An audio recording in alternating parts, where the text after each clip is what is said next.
In my previous video, I made a public and personal appeal to the greatest dark genius of our time, Alexander Dvorkin. I asked him to grant the ALLATRA team of climate and geodynamics experts access to climate data from Russia, specifically from a region that poses a significant climate risk. This region, which is warming faster and more intensely than any other place on the planet, is Siberia, with a massive magma plume beneath it. The primary danger of this region is that if the magma, which is now actively rising from deep within the Earth, reaches the crust, the consequences would be catastrophic, threatening not just Russia, but the entire world. This disaster would set off a chain reaction of events, making life on Earth impossible. ALLATRA has always prioritized comprehensive research of rapid climate change on our planet and sought ways to address escalating threats posed by advancing and intensifying climate disasters. However, due to the fact that our organization has been banned in Russia, largely through the efforts of Alexander Dvorkin and his agent network within the Russian pro-religious association Ratsiers, which has dehumanized ALLATRA volunteers and orchestrated severe persecution, we've been unable to access data from Siberia for over a year. Without cooperation with specialists from that region, and without accessing critical data that can only be collected through specialized sensors and boreholes, as I detailed in my previous video, our vital work to prevent a catastrophic climate scenario has become impossible. In the current situation, recognizing Alexander Dvorkin's exceptional genius, I found it crucial to address him as the only man who can genuinely save the world and humanity, and as someone who wields real power in Russia. By leveraging his international network, he can not only provide critical climate and geodynamics data to experts, but also inform humankind about the real changes in climate. This, in turn, could help gather scientists and top experts from around the globe to study climate issues and prevent the crisis we are now facing. However, as we were informed, the response to my previous appeal was that Alexander Dvorkin claimed he had no time to watch an hour and a half of the so-called cultist nonsense. Well, if that's the case, let me clarify what this cultist nonsense is and what I discussed in my previous video. People deserve to know the truth. While we acknowledge Mr. Dvorkin's high intellect and genius, in my opinion, his sharp reaction is obviously driven by one simple fact. Our research points to a significant threat in the very region where his ideological stronghold is located, and where he has cultivated his nest of Nazism. What irritates him the most is that the actions proposed to address the threat to humanity can potentially damage that region. After all, implementation of the solutions we propose would undermine his entire system and disrupt the plans of his network. That is why ALLATRA participants have faced such severe persecution in this region, orchestrated by the Russian Orthodox Church and its Ratsiers subdivision. You'll understand the reasons a little later. Today, I will share a hypothesis which is unfortunately supported with numerous scientific data and facts collected during our research. If anyone can refute this information, we would be genuinely happy, believe me. But let's ensure that verification is done by true scientists, experienced experts from various scientific fields, and not pseudo-experts under Dvorkin's influence or fringe figures who barely understand what they talk about.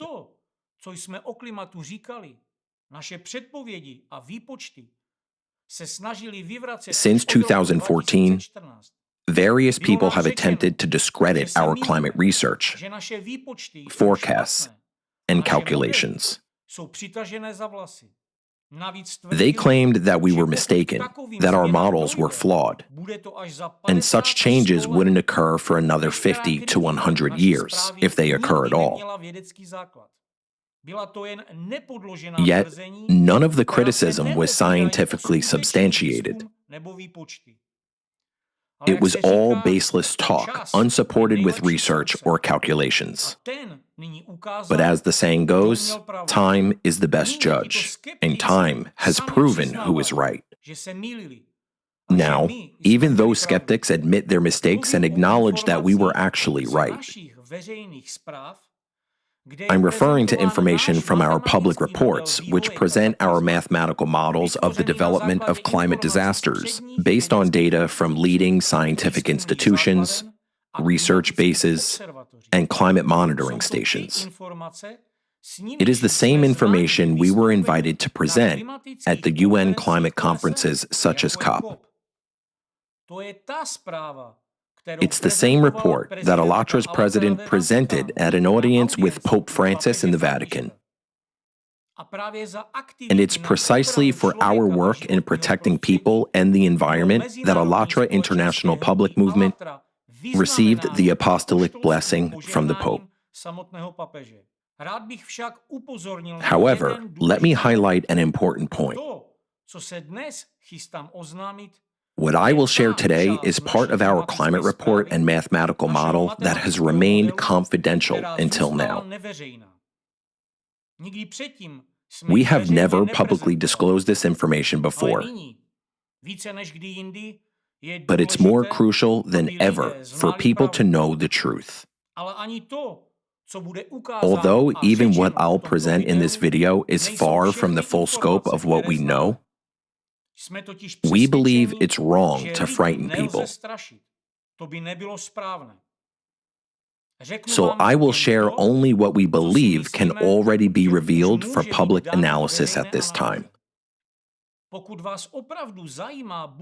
If you truly care about the future of our planet and want to know what can be done to save yourselves, your loved ones, and humanity as a whole, please listen carefully and share this with others who also care. Keep in mind, this is not fortune-telling or prophecy. It is scientific data and facts that you can and should verify. In my previous video, I mentioned preliminary findings based on analysis conducted by the Allatra team of climate change experts. They analyzed soil heating maps, near-surface temperature data from recent years, and seismic tomography readings, which helped identify the suspected location and size of a mantle plume beneath Siberia. A mantle plume is an upwelling of magma rising from deep within the Earth towards its surface. According to this data, the plume head is located south of the Gaida and Taimyr peninsulas and is believed to branch into several distinct branches. The estimated diameter of the magma flow at the plume base, its tail, ranges between 740 and 940 miles. Based on that, it was hypothesized that the diameter of the magma flow at the higher levels, closer to the Earth's surface, doubles in size, reaching approximately 1,500 to 1,900 miles. This area spans the geological structure of the Western Siberia and the East Siberian Craton. It is likely that magma from the plume head is currently melting the East Siberian Craton and spreading beneath its entire expanse. This, in turn, may also explain the increasing seismic activity in the Lake Baikal region. If a breakthrough of the magma plume occurs in Siberia, it will not simply cause localized damage and destroy all of Russia, but it will ultimately lead to the extinction of all life on the planet. Any delay in analyzing this data and seeking solutions to this problem can result in catastrophic consequences on a global scale. In this video, we aim to bring evidence to the inevitability of the Siberian plume breach and outline its potential consequences for humankind. But first, let me present a probable forecast for the next few years, based on current data and an analysis of geophysical processes leading up to the Siberian plume's eruption. For example, starting in 2025, from a seismological standpoint, we anticipate a noticeable increase in the frequency of earthquakes with magnitudes of 6 to 7 in tectonically active zones. The Pacific Ring of Fire will exhibit heightened activity. Ocean temperatures will continue to rise, particularly in deep layers, which will manifest on the surface as new heat waves. Category 4 and 5 hurricanes will form with increasing unpredictability, intensifying within 12 to 24 hours instead of the usual 48 to 72 hours. In 2026, according to the forecast based on our mathematical model, the number of earthquakes with magnitudes 7 or higher will increase significantly. Fault lines previously considered stable will become active. Yellowstone and other supervolcano calderas will experience a significant rise in seismic activity, with more frequent gas emissions. Ocean temperatures will rise substantially, contributing to the probable emergence of the first cases of mega hurricanes. Floods will become more widespread, frequent, and severe. Permafrost in Siberia will melt at an accelerated rate, destabilizing gas hydrates and causing a sharp increase in methane explosions in the soil. Wildfires will continue breaking records in both scale and firefighting difficulty. In 2027, the growing trend of more powerful earthquakes may result in more frequent quakes with magnitudes of 8 or higher. Volcanoes that have been dormant for long periods will become active. Ocean temperatures will hit new extreme records and new temperature anomalies, the so-called hot blobs, with temperatures of 5 to 7 degrees Celsius above normal, will emerge. Category 5 plus hurricanes will become more common, with unpredictable paths and formation outside of typical hurricane seasons. In 2028, the cascading effects of natural disasters will intensify.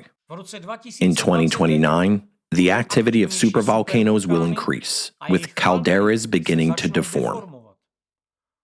Earthquakes with magnitudes of 8 and 8 plus will become more frequent. The magnetic field will weaken to the point where auroras will appear much closer to the equator. Moving to 2030, records for atmospheric and geodynamic extremes will continue to be broken.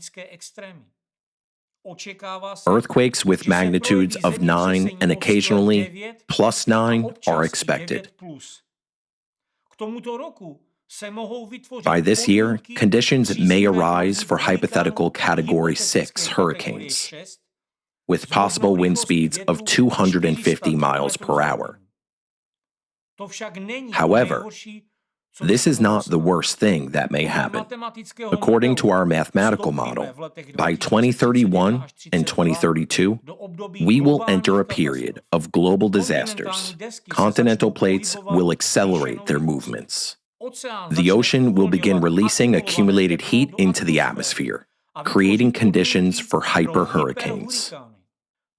The magnetic field will weaken so severely that cosmic radiation will start reaching the Earth's surface. By 2033 to 2034, a complete collapse of the climate system will begin.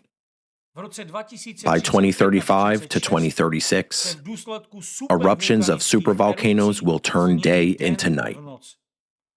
The atmosphere will be filled with toxic gases,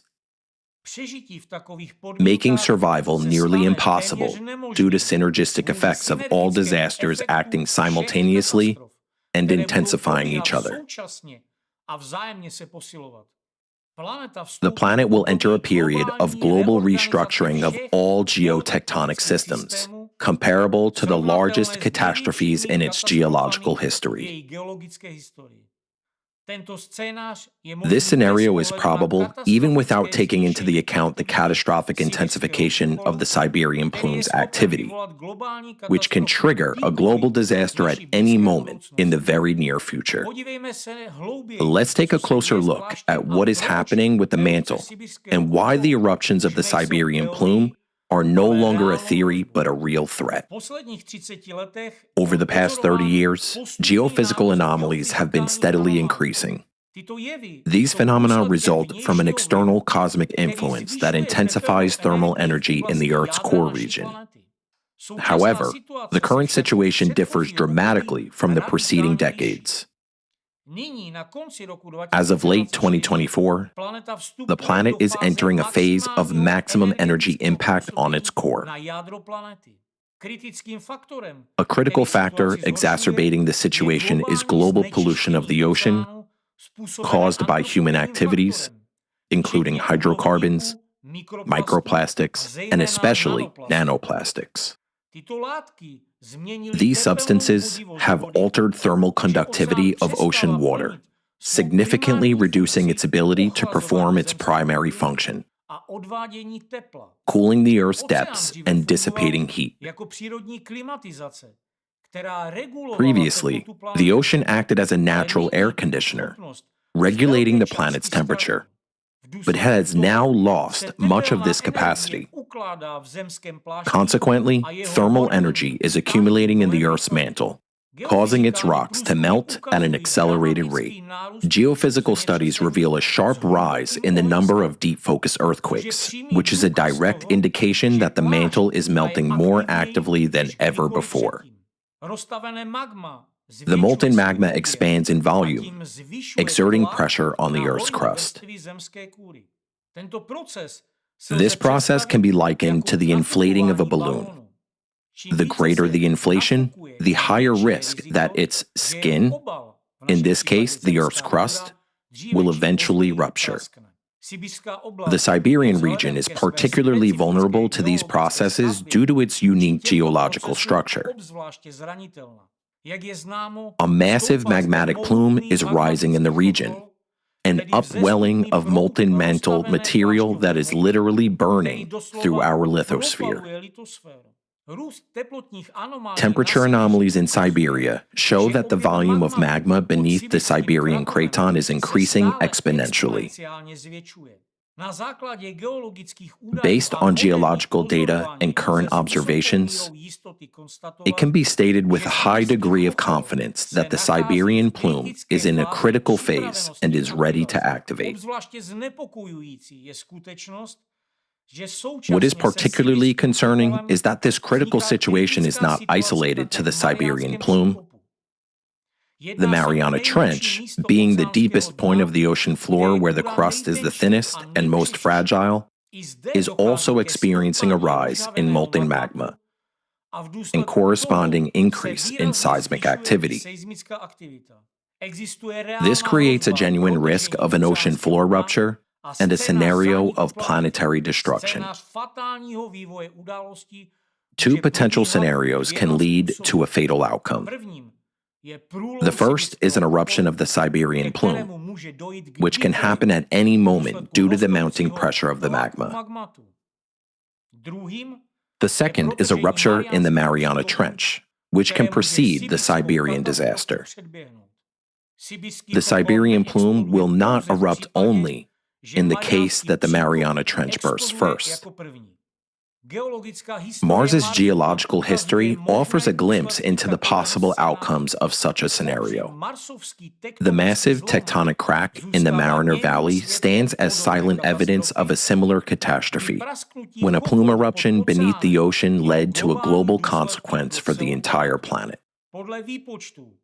According to calculations based on current trends in geophysical activity, the critical point for a rupture in the Mariana Trench can be reached by 2036. However, it is crucial to understand that this timeline is not set in stone. The Earth's crust in Siberia might succumb to the mounting pressure much earlier. The question before humanity is no longer about whether this will happen, but rather when it will occur. Extensive data point to an acceleration of mantle melting and the rising pressure of magma. Ignoring these facts based on subjective opinions or a desire to avoid uncomfortable realities would be highly unwise. Geological processes follow the laws of physics, not human preferences. Given the current trajectory of events, the eruption of magma in Siberia or a destructive rupture in the Mariana Trench will inevitably become a reality. The only remaining question is the exact time and location, but not whether the catastrophe will occur. As a reminder, in the previous video, we discussed the formation of a massive underground magma reservoir, or plume, beneath Siberia. The magmatic chamber itself has a diameter of approximately 750 to 940 miles, but the magma zone can extend over an area twice as large, up to 1,500 to 1,900 miles. This zone encompasses western Siberia and the East Siberian Craton. Currently, this immense magmatic bubble is actively eroding the structure of the East Siberian Craton and spreading beneath its entire surface. As a matter of fact, a colossal lake of molten magma is forming beneath a significant portion of Siberia. The estimated center of the plume is located in the area north of the Putarana Plateau, approximately 140 miles or 225 kilometers northeast of Norilsk. We will now review 3 potential scenarios for development of the situation with the Siberian plume. The first scenario is catastrophic, when a sudden instantaneous breach of the Siberian plume occurs. The second scenario is gradual, involving slow and prolonged lava eruptions in Siberia, similar to the formation of the Siberian traps. The third scenario is a controlled one. It is when humanity takes necessary measures to degas secondary magmatic chambers within the Siberian plume, partially relieving pathological pressure to prevent a catastrophic breach. It is precisely these scenarios, outlined in the confidential section of our climate report, that have provoked significant dissatisfaction among certain individuals and led to a large-scale discrediting campaign against Alatra. Over the past decade, efforts have been made to obstruct dissemination of information about our climate forecasts. However, this entire period has only confirmed the accuracy of our calculations and the validity of our conclusions. It was precisely the uncomfortable findings in the report's confidential section, including those related to the Siberian plume, that led certain individuals to suppress this data and divert public attention. Instead of verifying our calculations and taking appropriate measures to avert disaster, those individuals increased pressure on our movement, depriving humankind of the opportunity to timely respond to the threat. Now, climate changes continue to intensify, just as we forecasted. The frequency and intensity of seismic and climatic events are increasing, exactly in line with our forecasts. We have proven our correctness. But during this period, humanity has lost 10 critical years that could have been used for preparation and mitigation of the consequences. Attempts to suppress information cannot halt the progression of climatic processes, and inaction in this matter can lead to calamitous consequences for all of humanity. Let's take a closer look at the first scenario, a sudden instantaneous eruption of the Siberian plume. We will start with plane theory. The scale of volcanic eruptions is measured by the volume of material ejected. For example, the most powerful eruption of the Yellowstone supervolcano occurred 2.1 million years ago. This was one of the largest volcanic events on record. At that time, approximately 600 cubic miles, or 2,500 cubic kilometers, of magma was ejected. According to studies of tufas, that is, of volcanic ash, pyroclastic debris, and lavas, conducted by a group of scientists from New Zealand. During the eruption, ash and gases were propelled 30 miles into the atmosphere, reaching the upper boundary of the stratosphere. Volcanic ash covered more than a quarter of North America. The eruption was comparable in scale to the Toba supervolcano eruption on the island of Sumatra about 72 to 74,000 years ago, which became the most powerful eruption over the past 25 million years, pushing humanity through the bottleneck of its existence on Earth. The Yellowstone eruption 2.1 million years ago formed a caldera measuring 62 by 31 miles, with a radius of 25 miles. On the map, the caldera is marked in red, while the beige zones indicate areas covered by tufas ejected during the eruption. The area covered with several meters of eruptive material spanned 5,800 square miles, while finer materials blanketed more than 965,000 square miles.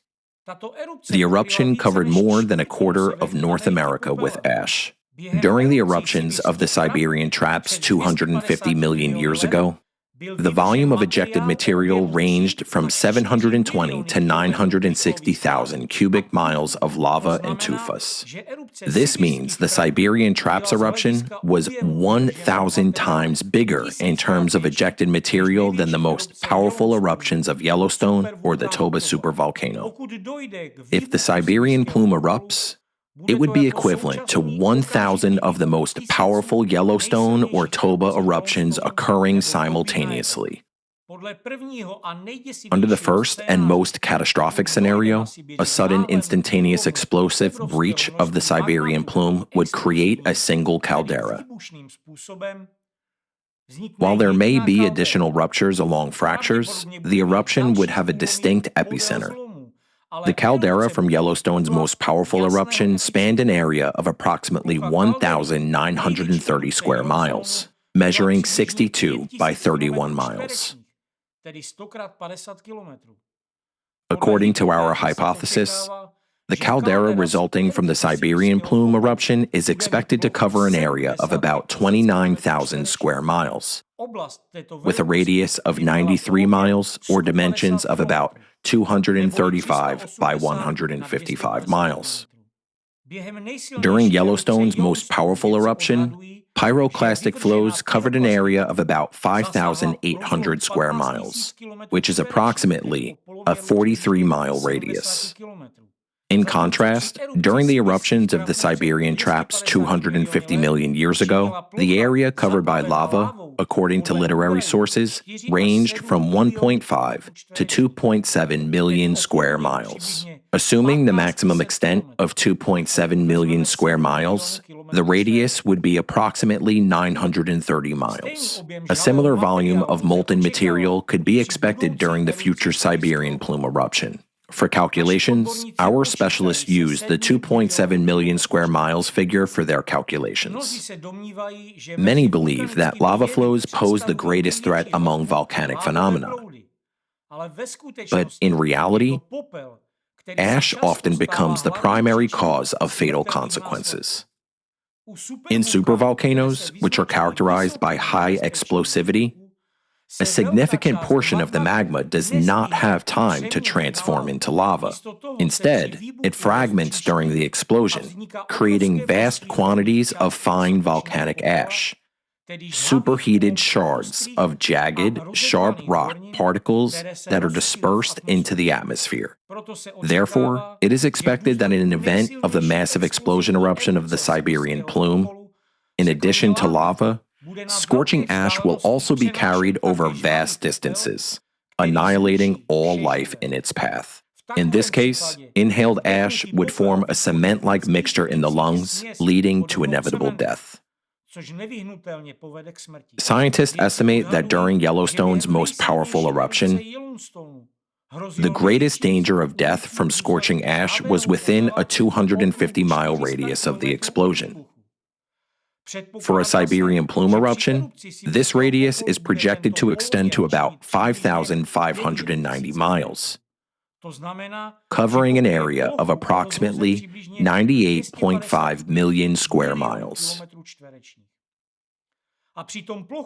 Given that the total surface area of Earth is about 197 million square miles, the radius of lethal ash fallout, which would make the air unbreathable, will almost encompass the entire planet. This area will cover about 50% of the Earth's surface. Even respirators would be ineffective against such a volume of scalding ash, and if anyone survives, it will likely be only in sealed, specially designed cities. Thus, we have to state that in the event of an eruption of the Siberian plume, there will be 3 deadly radii. The first radius, a caldera with a radius of 93 miles, or 150 kilometers. Its approximate center will be located in the northwestern part of the Putarana Plateau. Within this radius are the cities of Norilsk, Dudinka, and Talnak in the Krasnoyarsky Krai.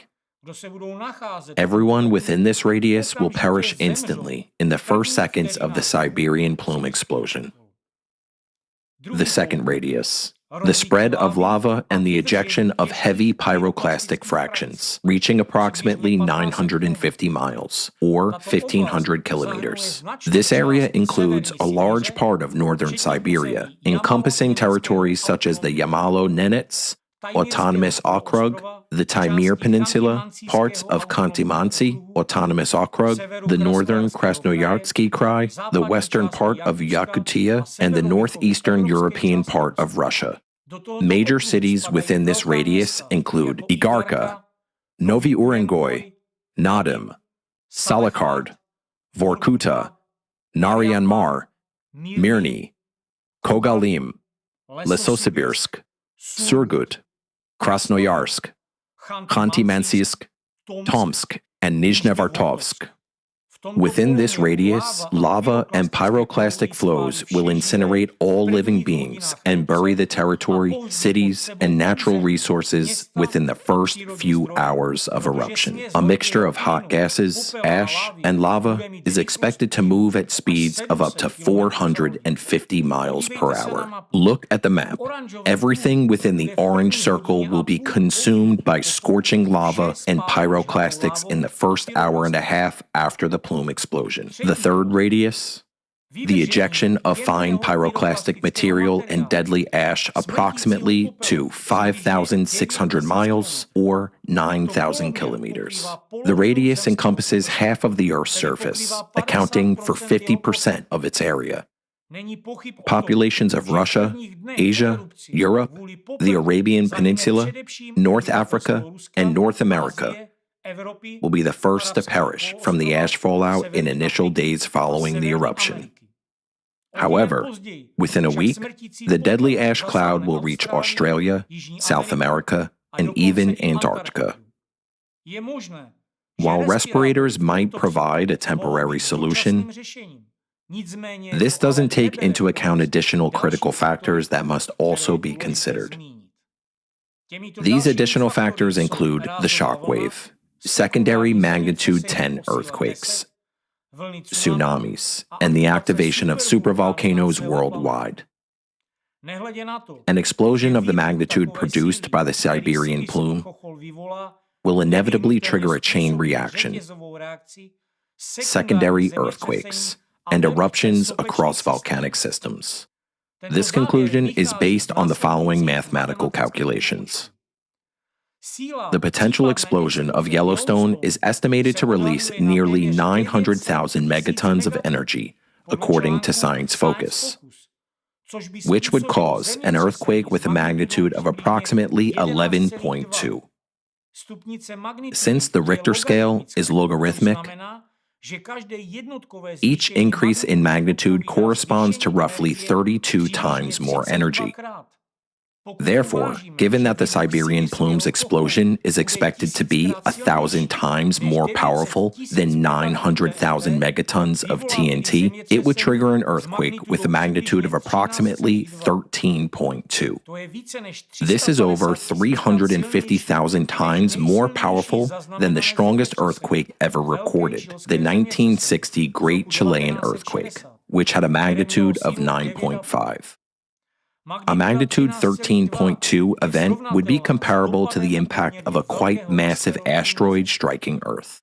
An explosion of this magnitude, produced by the Siberian plume, is equivalent to the release of around 10 to the 24th power joules of energy.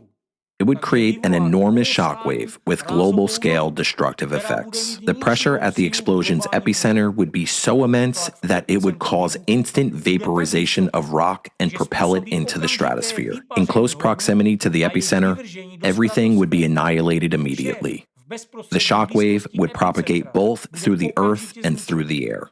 The shockwave speed in the air would be supersonic, causing widespread destruction, shattering windows, uprooting trees, and demolishing buildings at distances of thousands of miles away within just a few minutes.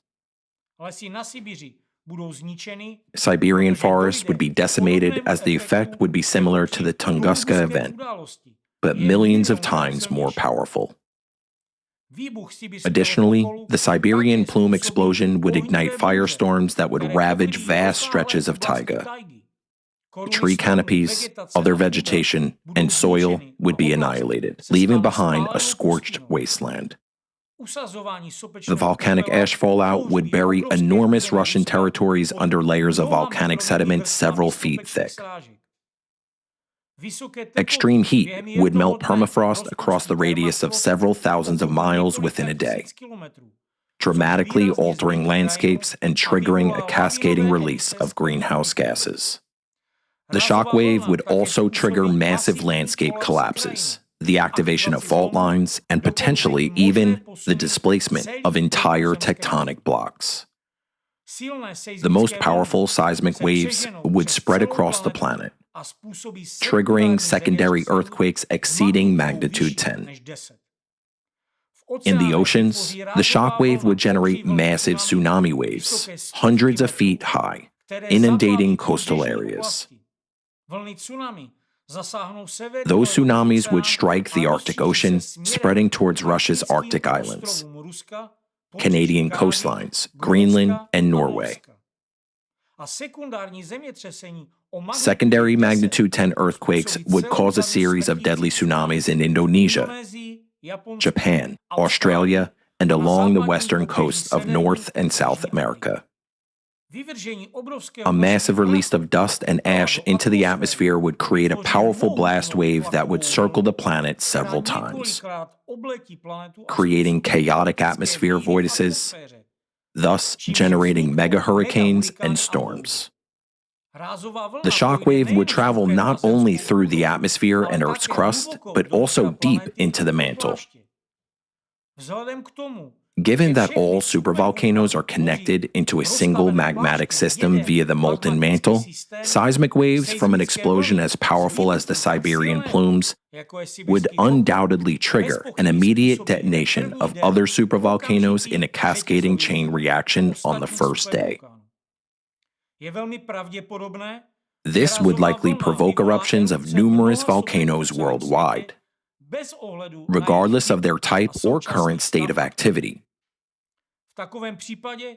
In this case, we can expect massive supereruptions from Yellowstone and Long Valley in the US, Campi Flegrei in Italy, Toba in Indonesia, Aira in Japan, Taupo in New Zealand, and all the rest supervolcanoes.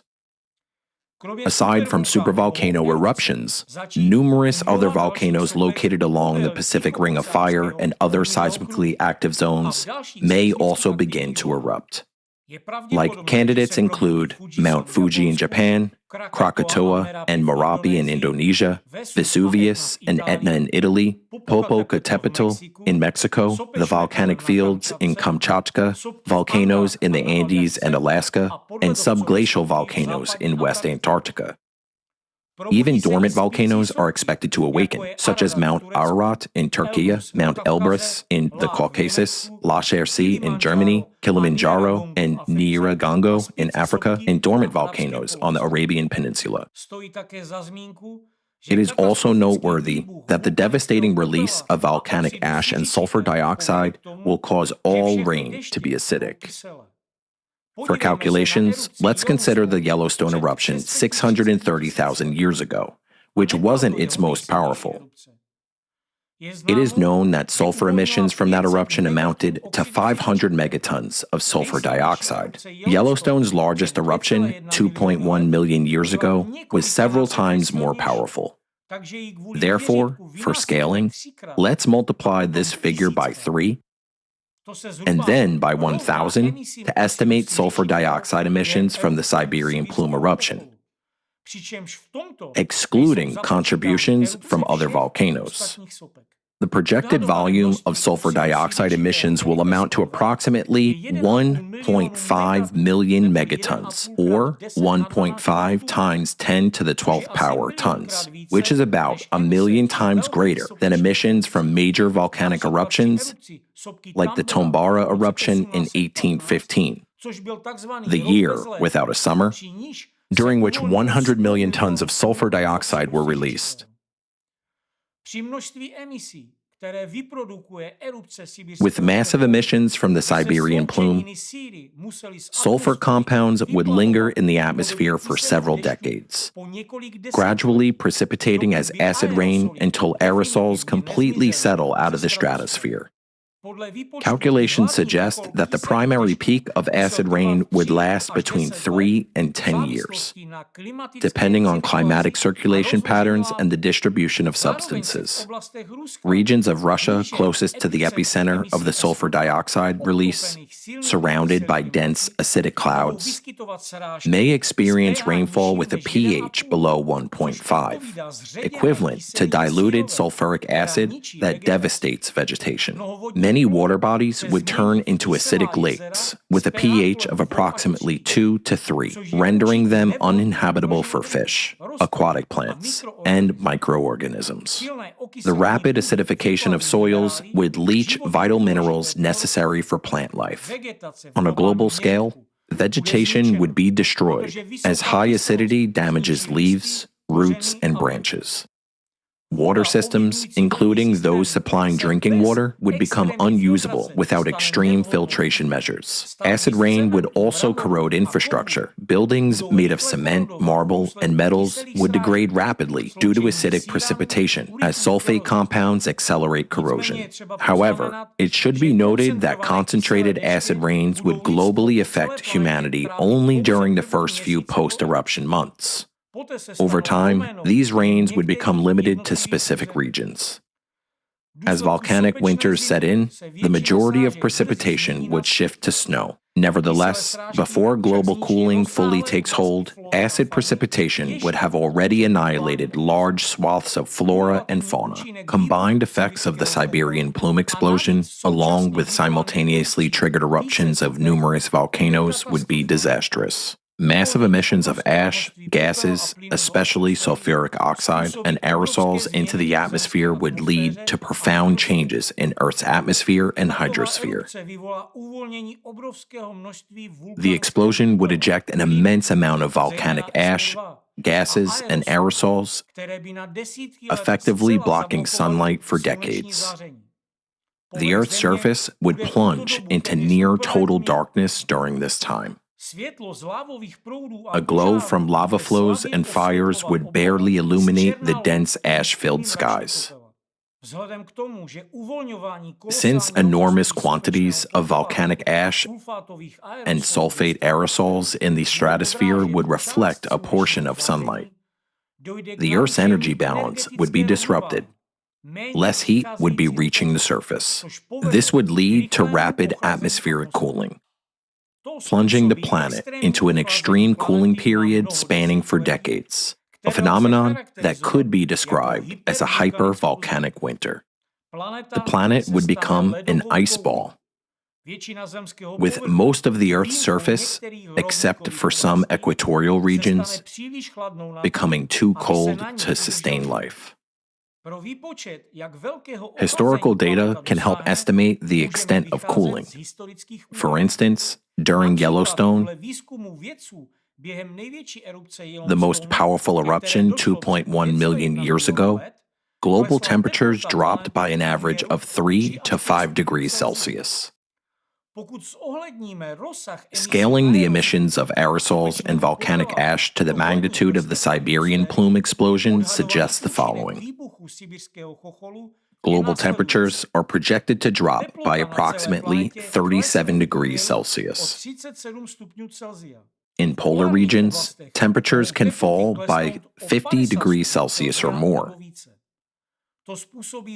causing all major water bodies in temperate zones to freeze, including the North Atlantic and parts of the Pacific Ocean. In mid-latitudes, temperatures may decrease by 35 to 40 degrees Celsius, leading to disappearance of vegetation and widespread extinction events. The sudden temperature drop would disrupt current atmospheric and oceanic circulation patterns. Oceans would begin to freeze, starting with surface layers and coastal regions. The global ecosystem of marine flora and fauna would virtually disappear. In tropical regions, temperatures are expected to drop by 20 to 25 degrees Celsius. As a result, even tropical areas would become ice-covered and uninhabitable due to severe cooling and disruptions in atmospheric circulation. Nearly all land would become barren due to freezing conditions, darkness, and a lack of photosynthesis. Food chains would collapse catastrophically. A failure of agriculture, combined with mass extinction of flora and fauna, would lead to the extinction of most species, including humans. Only deep-sea or thermophilic microbes, along with small surviving human colonies in artificial climate conditions, for instance in underground shelters, might endure temporarily. Sulfate aerosols, which remain in the stratosphere for decades, would effectively block sunlight, prolonging the effects of this hypervolcanic winter.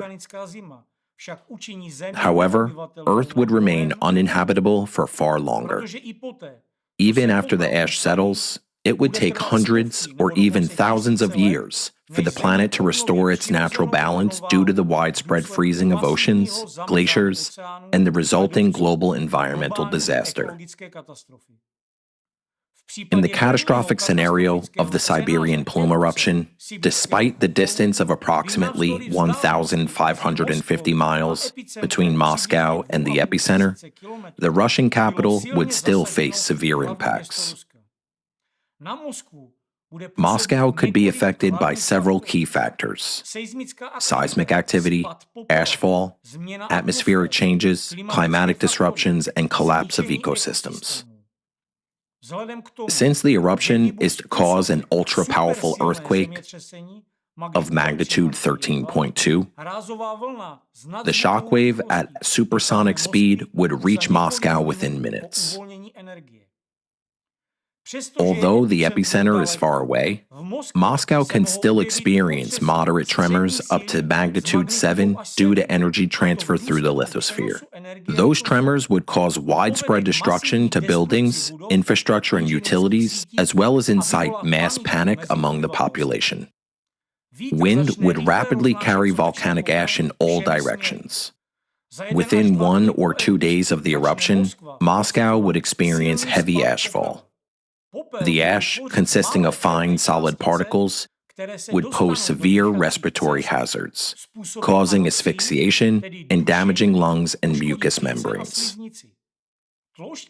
The ash layer in Moscow may reach 3 to 7 feet, depending on wind direction. Ashfall would bring transportation to a standstill, rendering vehicles inoperable as engines fail due to ash infiltration. Air travel would come to a complete halt, as the ash-laden atmosphere makes flight impossible. Moscow's power supply would be heavily disrupted, as ash would accumulate on power lines, causing short circuits. Water supply systems would be contaminated by acid rain and volcanic debris, rendering water unsafe for consumption without deep filtration systems. Acid rains, driven by sulfur dioxide and other sulfur compounds, would corrode buildings, roads, and metal structures. Soil and water acidity would rise sharply, making agriculture impossible. Vegetation across the city would die off, and Moscow's green spaces would be completely destroyed. Moscow, with its population of up to 15 million, would quickly face shortages of clean water, food, oxygen, and medical supplies. Evacuation would be impossible due to the disrupted infrastructure and unsuitability of the surrounding areas for survival. A dark ash cloud would block out the sun entirely. Moscow, just like the rest of the world, will plunge into a volcanic night. Daylight would vanish, and the city would be enveloped in darkness. The absence of sunlight and heat would cause temperatures to drop rapidly. Within a week, Moscow's temperatures could plummet by 10 to 15 degrees Celsius below the seasonal average. Even before the full onset of a volcanic winter, the climate would become dangerously cold, compounding the crisis as infrastructure failures disrupt heating systems. Food supplies would dwindle rapidly, and with transportation routes destroyed and soil contaminated, regrowing crops would become virtually impossible. Over the following months, global atmospheric darkening due to ash and sulfate aerosols would further decrease temperatures. For Moscow, temperatures could drop by 35 to 40 degrees Celsius below average for the season. Rivers and lakes would freeze solid, and the ground would turn into ice. Moscow, along with much of the temperate Eurasian zone, would be buried under a thick glacial layer. Most Moscow residents would perish within the first months due to the lack of drinking water, toxic air, and hypothermia. Only those able to shelter in secure underground or enclosed facilities might survive for a few months. However, the chances of long-term survival in a city with destroyed infrastructure and no resources are exceedingly slim. Thus, despite its distance from the epicenter, Moscow would face devastating consequences of the eruption. The exact same consequences would ultimately affect all inhabitants of Earth, with only a difference of a few days, regardless of their distance from the epicenter of the Siberian plume explosion. Additionally, it should be noted that mega-earthquakes in seismic zones and tsunamis hundreds of feet high would devastate coastal regions. The second scenario suggests that the Siberian plume erupts not as an instantaneous catastrophic explosion, but as a series of smaller eruptions and lava flows along fractures and weakened zones in the Earth's crust.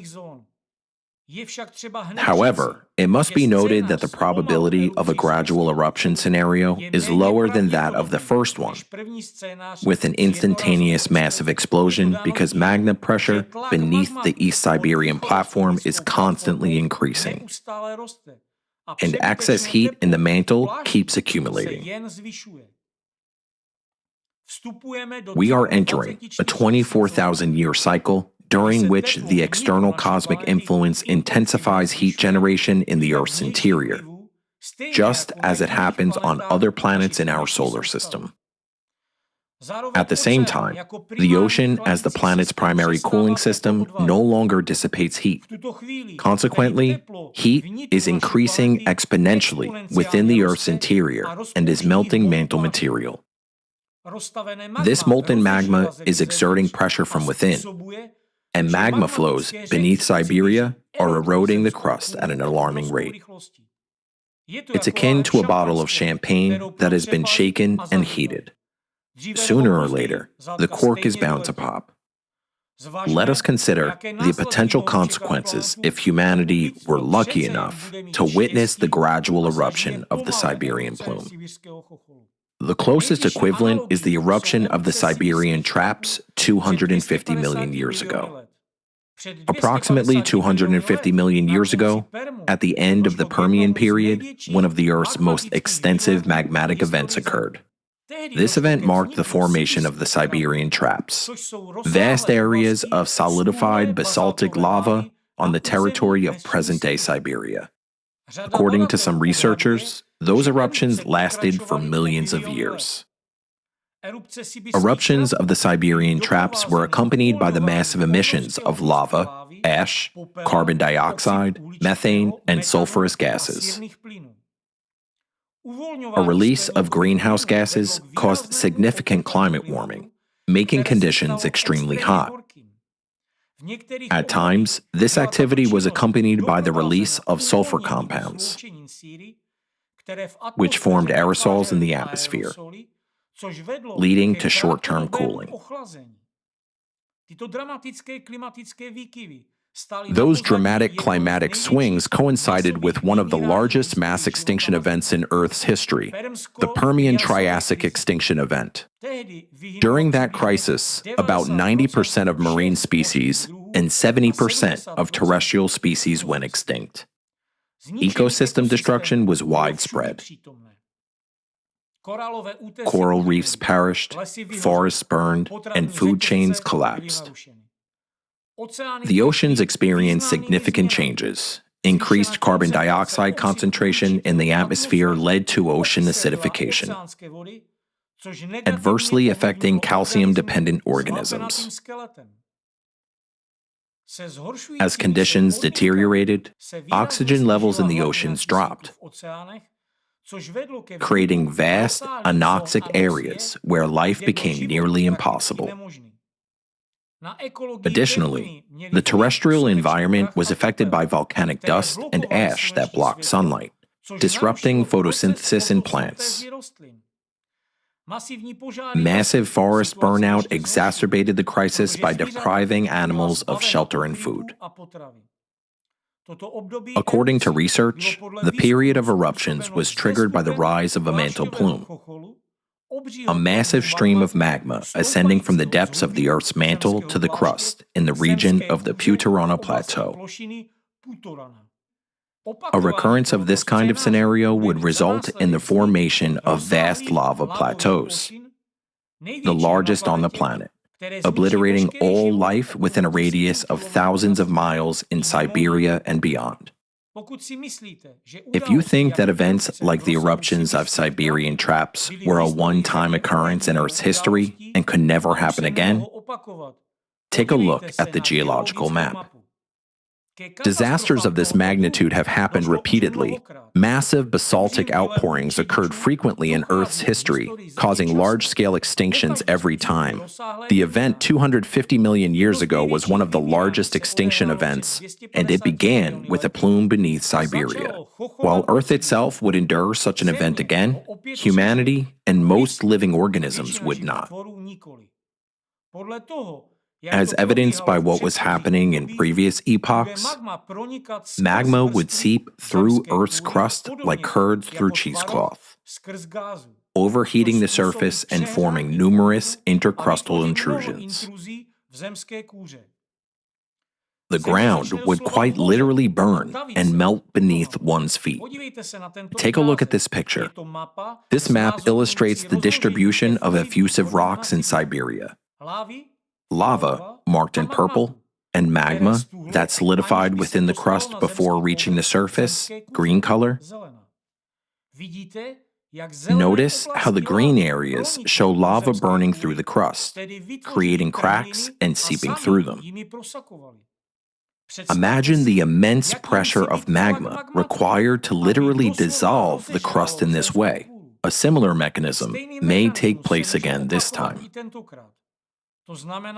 In other words, the slow eruption scenario is essentially the same in scale as the sudden explosion of the Siberian plume, only stretched out over time. It would be like thousands of volcanoes erupting one after another every week.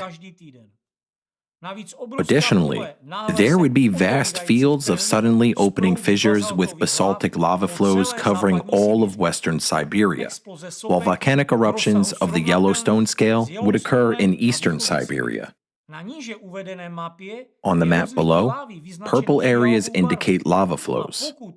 In the rigid East Siberian platform, the lava spread over large areas.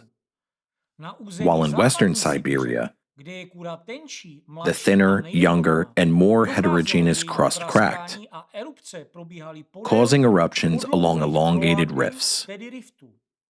Red areas on the map represent zones of tufas, cemented pyroclastic fragments and ash. It is important to understand that eruptions in eastern and western Siberia are likely to differ. This can be explained by the fact that when magma rises beneath eastern Siberia, under the dense, cold Archean craton, it encounters a significant barrier as it forces its way to the surface. During this process, it infiltrates surrounding rocks, cools, and accumulates volatile components. Consequently, eruptions in this region are expected to be explosive, producing large amounts of ash and possibly viscous acidic magma. In contrast, the crust beneath western Siberia is thinner and younger. Therefore, more fluid basaltic lava flows are expected along fractures and rifts in this area.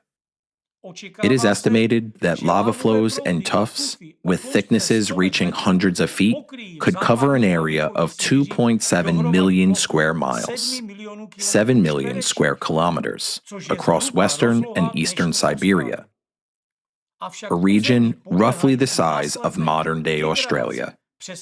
However, the areas that will degrade could exceed tens of millions of square miles, being subject to subsequent fires, acid rain erosion, ashfall, landslides, and debris flows laden with volcanic deposits. The entire permafrost across Eurasia would be destroyed. Interestingly, west of the Putarana Plateau on the Taimyr Peninsula lies the world's largest deposit of nickel, copper, and platinum group metals, mined by the Norilsk Nickel or Nornickel Company. These deposits are of a magmatic origin and were formed 250 million years ago during the Siberian Traps eruptive event, which created unique ore-rich clusters. It is believed that the high concentration of nickel in the magma of that time was due to material from Earth's core being brought to the surface. Today, the Siberian plume is rising precisely in this direction too. The plume's rapid ascent was triggered by the core's shift in 1998 towards the Taimyr Peninsula, as identified by Yuri Dvorkin. In the near future, the Siberian plume is expected to breach the surface near Norilsk, a city built around the Norilsk nickel enterprise. The same nickel, believed to have originated from the Earth's core 250 million years ago. Let us now examine the potential consequences of this scenario for Russia. There are studies providing quite accurate location of asthenospheric molten lenses in the lithosphere. That is areas with thinner crust in southern Siberia. However, northern Siberia remains a blank spot on seismic maps as well as in studies of the lower crust and mantle. Consequently, it is currently impossible to predict the exact locations of initial magma breaches and gas-saturated magmatic eruptions, especially since the interior above the Siberian plume is not currently monitored. What is certain is that the first signs of the impending catastrophe will manifest as frequent earthquakes and localized gas emissions in Siberia. Even before the first eruptions, as magma ascends towards the surface, it will rapidly melt the permafrost, causing Siberia's infrastructure built on this frozen ground to collapse into swamps. Moreover, the heating of the soil will trigger clathrate explosions. That is, methane hydrates trapped in ice structures, forming massive fields of craters into which entire villages will collapse. Massive wildfires will erupt across Siberia, and they will be impossible to extinguish, being fueled by methane, flammable volcanic gases, and overheated soil. These fires will only intensify as magma breaches the surface, engulfing Eurasia, including Central Asia. Coal deposits in Kuzbas and hydrocarbon fields in Siberia will ignite. Such events occurred during the wildfires of the Permian-Triassic period when large volumes of coal in the upper strata burned, converting into anthracite across a large area, a transformation indicating heating of approximately 200 degrees Celsius, locally exceeding 600 degrees Celsius. When the first magma breaches occur, it will likely catch residents across hundreds of thousands of square miles of Siberia off guard. Eruptions will occur simultaneously at multiple locations. Earthquakes with magnitudes of 7 to 8 will begin. Cracks and fractures will open, releasing lava across hundreds of thousands of square miles. Life within a radius of thousands of miles around the lava fissures will be wiped out. Emissions of carbon dioxide, sulfur dioxide, methane, halogens, and toxic metals will create a deadly atmospheric cocktail, causing instant death to living organisms and poisoning the environment.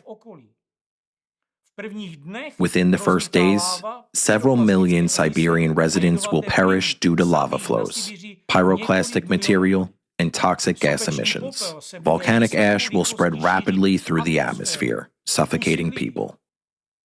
Ashfall will cause transportation across Russia to collapse within days. Transportation by road and rail will be disrupted due to ash settling. Damage to roads and tracks, poor visibility, and atmospheric contamination. Aviation will halt as ash particles damage jet engines. Melting permafrost will exacerbate infrastructure damage. Roads, pipelines, and buildings will collapse.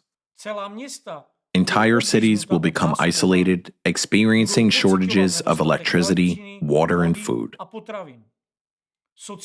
Overwhelmed social services and hospitals will be unable to cope with the influx of patients suffering from gas and ash poisoning. Mass evacuations will spiral into a humanitarian crisis, with millions left without shelter, food, or medical aid. Evacuation from many parts of the country will be impossible as lava flows, ash, toxic gases, fires, and acid rain destroy any transportation routes. Communication with affected regions, aside from satellite and radio, will cease. When the first large-scale lava flows begin, panic will engulf the population almost immediately. Authorities will be unable to conceal the disaster. Social media and news outlets will be flooded with images of the eruptions, triggering mass hysteria and chaotic attempts to flee the country. The European part of Russia will face an influx of refugees, as 34 million residents of Siberia attempt to evacuate. Panic and social unrest will spread across Russia. People will be forced to wear respirators outdoors, and mass epidemics will break out, with millions suffering from respiratory illnesses. Siberia, a region rich in natural resources, is the backbone of Russia's economy. However, the eruption will completely halt the extraction of oil, gas, coal, and other natural resources. Volcanic activity will cause widespread destruction of wells, mines, pipelines, roads, power lines, and other infrastructure critical for resource extraction and transportation. Lava flows, volcanic ash, and toxic gases will block access to mining zones entirely. Industrial facilities will be shut down one by one, initially due to mass absenteeism among workers and later because of the physical destruction of infrastructure. Oil, gas, and coal extraction will come to a near total halt. Metallurgical plants, refineries, and power plants will cease operation due to a lack of raw materials. This will trigger a domino effect across the Russian economy. Metallurgical plants will shut down, refineries will stop operating, and electricity shortages will ensue. Gas pipelines will explode. Even decades after the eruption begins, Siberia will remain an ecological disaster zone, as the Siberian plume's eruptions will persist. Siberia will be permanently lost to this civilization. This event will irreversibly alter not only Russia's geography, but also its social structure, economy, and public consciousness. Only 25% of the country's territory will remain relatively safe, yet these areas will be overwhelmed by ecological, social, and economic crisis. Tens of millions of people will lose their jobs, homes, and access to basic resources. Russia will lose its historical Siberian landmarks, natural wealth, along with its positions in the global economy and industry forever. The eruption of the Siberian traps would have catastrophic global consequences, unfolding in several stages. In the first few days, transportation between Europe and Asia via Siberia will come to a halt. Aviation worldwide would be grounded due to ash clouds filling the atmosphere. Disruption of global logistics, widespread ashfall, and the interruption of agricultural exports from Russia, one of the major producers of wheat and other crops, would trigger a global food crisis. Disruption of oil, gas, and other resource exports from Russia would lead to soaring raw material prices on global markets. Many nations would face an energy crisis, resulting in economic shocks and political instability. The global economy would collapse under the weight of these events, setting off a chain reaction of financial and social crisis. Initially, volcanic ashfall and sulfur aerosols would cause global dimming by blocking sunlight, leading to a volcanic winter. Temperatures would drop by 2 to 3 degrees Celsius, while acid rain combined with several soil contamination would devastate agriculture, not only in Russia, but worldwide. Billions of people and animals would die from starvation, water shortages, toxic air, and climatic change. Social institutions would collapse within years of the eruption's onset. As volcanic ash begins to settle after several decades, the world would enter an era of extreme greenhouse effects. Temperature fluctuations, marked by alternating periods of intense cooling and rapid warming, would destroy climatic stability.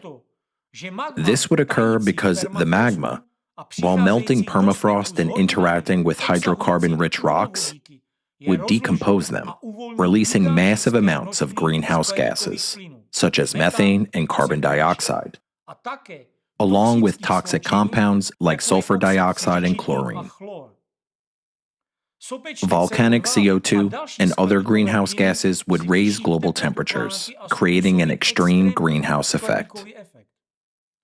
During periods when ash and aerosols no longer block infrared radiation, global warming would accelerate, leading to gradual temperature increases of 5 to 10 degrees Celsius or more.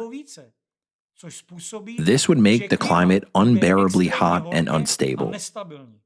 The volcanic gas emissions would cause global ozone layer destruction, leading to dangerously high ultraviolet radiation levels across the entire northern hemisphere.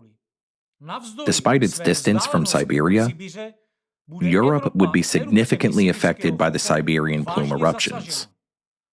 Ashfall would blanket northern and eastern Europe, leading to widespread respiratory illnesses among the population. Sulfur compound emissions would result in acid rain, destroying forests, farmland, and urban infrastructure. After a period of temporary cooling, intense global warming, fueled by high concentrations of carbon dioxide, would follow. Europe would experience severe anomalies, droughts across southern regions from Spain to Italy, and floods in central and northern areas. Millions of refugees from Russia, Asia, and the Middle East would head to Europe, exacerbating demographic crisis and competition for resources. Europe would face persistent crisis in agriculture, healthcare, and infrastructure, while technological resources would be redirected toward combating environmental disasters. Other parts of Asia, being geographically closer to Siberia, would bear the brunt of the volcanic crisis, particularly in their northern and eastern territories. Dust and ash from the eruptions would reach densely populated areas in China, Mongolia, and Kazakhstan, causing severe air pollution, suffocation, and acid rain. Agriculture in northern China, a key breadbasket region, would be destroyed due to the lack of sunlight and soil contamination. Temperature fluctuations would lead to infrastructure damage and resource supply disruptions. The overall climatic cooling could disrupt monsoon patterns, threatening traditional agricultural practices in South and Southeast Asia. After the cooling phase, ocean temperatures around Asia, the Pacific, and Indian Oceans would begin to rise, triggering frequent deoxygenation events in the water and the mass extinction of marine ecosystems. This would lead to the collapse of the fishing industry. Ongoing climate crisis would force millions of refugees to migrate to more stable regions such as Indochina, South Asia, and Australia. Temperature and precipitation instability would result in alternating severe floods and prolonged droughts. In the following decades, the consequences of the continued Siberian plume eruption would become even more devastating. The global civilization system would collapse, and the majority of humanity would perish under extreme conditions. People would lose access to most of its modern technologies and knowledge, leading to a regression in societal development. A slow eruption of the Siberian plume would result in catastrophic long-term effects that would change the planet for millions of years. The atmosphere would become heavily polluted with toxic substances, leading to planetary-scale acid rain and the destruction of the ozone layer. Ocean acidification would reach critical levels, causing the mass extinction of marine life. Anaerobic zones would develop in some regions, and hydrogen sulfide gas would be released from the depths, potentially igniting and burning on the ocean's surface. This would lead to the collapse of marine ecosystems, impacting not only marine fauna but also global food chains. On land, a mass extinction of terrestrial species would become inevitable due to the toxic atmosphere, the destruction of soil ecosystems, and the disappearance of most plant life. The death of pollinators would lead to the total ecosystem collapse. between 75% and 95% of all living species will become extinct. Ultimately, the Siberian plume eruption would trigger a global climate, biological, and geological crisis, completely reshaping Earth's biosphere. This would result in the mass death of humans and a significant portion of modern species. The catastrophe would mark the end of contemporary civilization as we know it, and will reset life on the planet. The scale of this disaster would surpass all known historical events and rival the greatest mass extinction events in Earth's history, ushering in a new evolutionary cycle. The eruption of the Siberian plume could occur as a single, mass explosion or gradually through numerous fractures, with magma flowing out over an extended period, destroying everything in its path. In either scenario, the consequences would be catastrophic. Such events will lead to global devastation, while humanity will face a painful extinction. When could this happen? It might begin right now, before I even finish this speech. It could happen the day after you watch this video, or in a year, 3 years, 5, or 7. No one can say for sure. That said, understanding the nature of such phenomena and predicting them requires years of extensive scientific research. However, the few scientists who have dedicated decades to studying these global threats are being ignored today and even face persecution. This occurs because of those who have prioritized career and political interests over vital research and pushed it to the background, despite its critical importance for the future of humanity. Given the increasing pressure beneath the West Siberian plate and the East Siberian craton caused by the rising Siberian plume, immediate action is necessary to minimize potential consequences. This can be achieved by conducting a controlled release of pressure, lava, and gases approaching the surface from secondary chambers, a process known as planned and controlled degassing. Today, scientists view degassing, that is, reducing pressure in magmatic chambers, as a viable method for preventing large-scale eruptions. This approach offers hope for utilizing volcanic geoengineering to prevent eruptions of not only volcanoes and supervolcanoes, but also of entire magmatic plumes. The concept of controlled degassing is already supported by scientific research and patented by inventors from various countries. Theoretical developments in volcano geoengineering began long ago, and history provides numerous examples of such interventions. First experiments started in the early 20th century. There were different methods of volcanic geoengineering, such as drilling into crater walls, draining volcanic lakes, creating channels to redirect lava, bombarding lava flows, extracting carbon dioxide and methane from lakes, and cooling lava with seawater. Since the 1960s, the United States Geological Survey, USGS, has been drilling into lava lakes at Kailua volcano in Hawaii to release lava through diversion channels. In Japan, Iceland, and Italy, isolated projects have been undertaken to prevent volcanic eruptions and mitigate their consequences. Japan has tested advanced technologies to reduce pressure in magma chambers. In Iceland, efforts to redirect lava flows have included cooling lava with water cannons, such as the operation on the Hiame Island. In Italy, they develop early warning systems and manage lava flows, such as using explosives on Mount Etna in 1983. Scientific conferences and symposia continue to explore deep drilling in volcanic and geothermal systems. A timeline below represents the most notable instances of volcano geoengineering. Black circles indicate purposeful inventions, where the red circles indicate inadvertent volcano intervention. Today, humanity possesses sufficient technological and engineering potential to intervene in volcanic systems. However, each case of planned degassing requires meticulous preparation, analysis of extensive data, and highly precise calculations.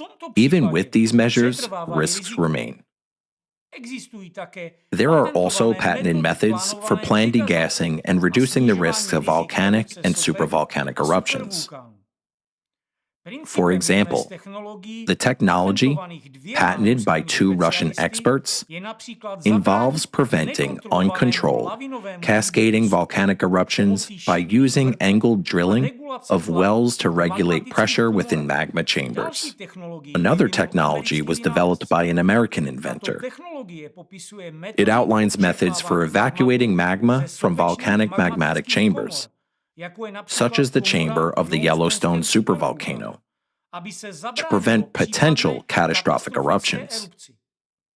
The core idea involves creating artificial channels or tubes to direct magma to the surface, where it can be processed and potentially utilized, for example, in energy production. 2 primary approaches are considered: the cooling method and the heating method.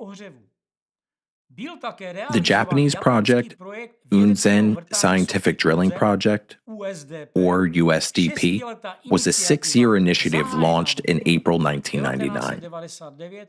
Its goal was to study the growth history, subsurface structure, and magma ascending mechanisms at Unzen volcano. The first phase involved drilling 2 boreholes into the volcano's flank and creating a model of its structure. The second phase focused on drilling into the magma's conduit from the 1990 to 1995 eruptions to analyze the degassing mechanism. A specialized drilling strategy was developed to ensure success, incorporating vertical drilling followed by an increase in the hole's inclination. The presented examples were tested on regular volcanoes, which undoubtedly differ from the enormous Siberian magmatic plume. This plume poses a threat not equal to a single supervolcano, but rather to 1,000 Yellowstones. However, this discussion would not be happening if there were no potential solutions. With determination, humanity can develop and implement a program for degassing the plume, drawing on the expertise of specialists from around the world. The goal of such a program would be to minimize the impacts of the Siberian plume on humanity by reducing lava and gas pressure in the secondary magmatic chambers and preventing large-scale, uncontrolled lava flows. Achieving this would require close international cooperation and the combined efforts of scientists and engineers globally. The program could simultaneously pursue several directions. 1. Establishing a monitoring network.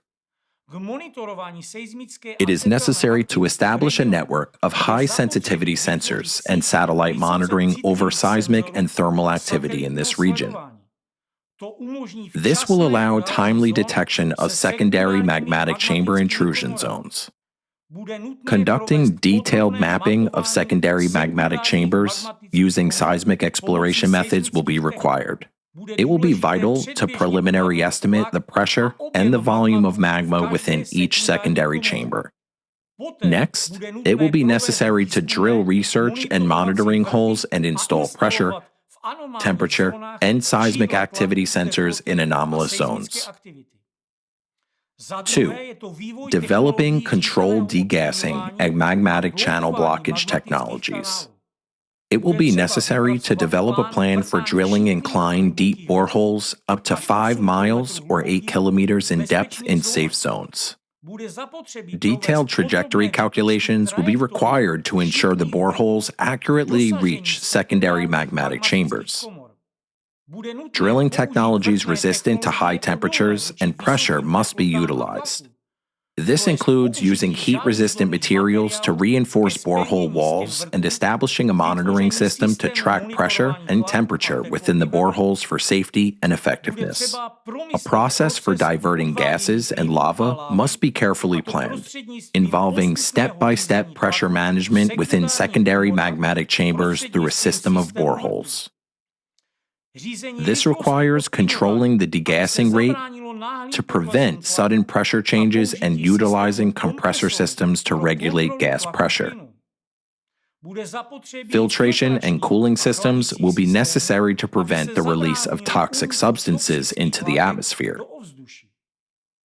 The extraction of the lava and gases will continue until the pressure in each chamber is stabilized.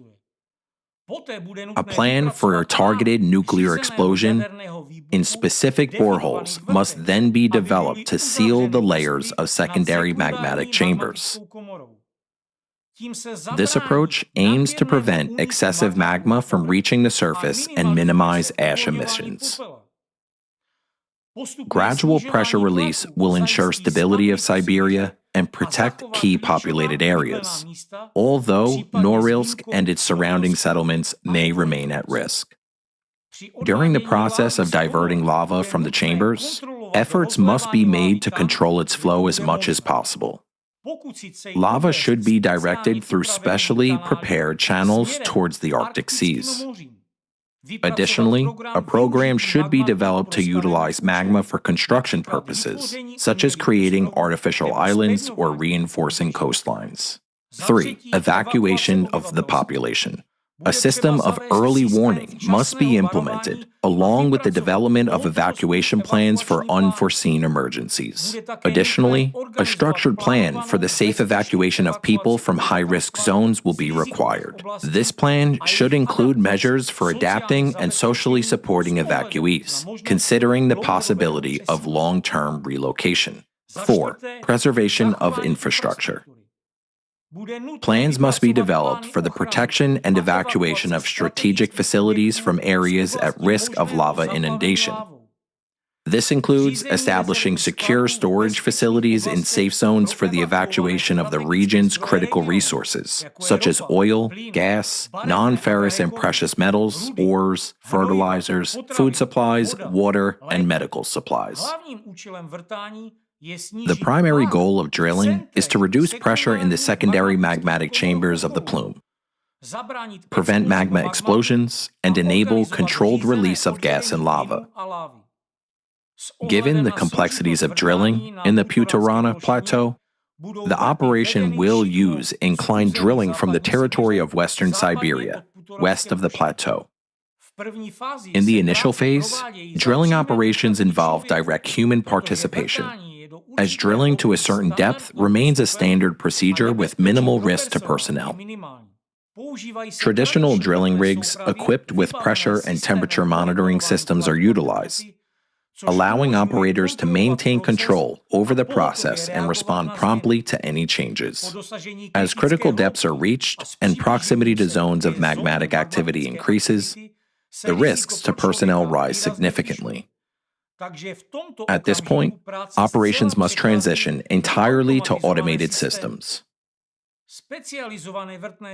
Specialized automated drilling rigs enable inclined drilling and its remote management. Drilling will be controlled through advanced software that will continuously analyze real-time data and adjust the drilling equipment as necessary. Operators will leverage virtual reality VR technologies for comprehensive remote control, allowing them to manage the process without direct exposure to hazardous environments.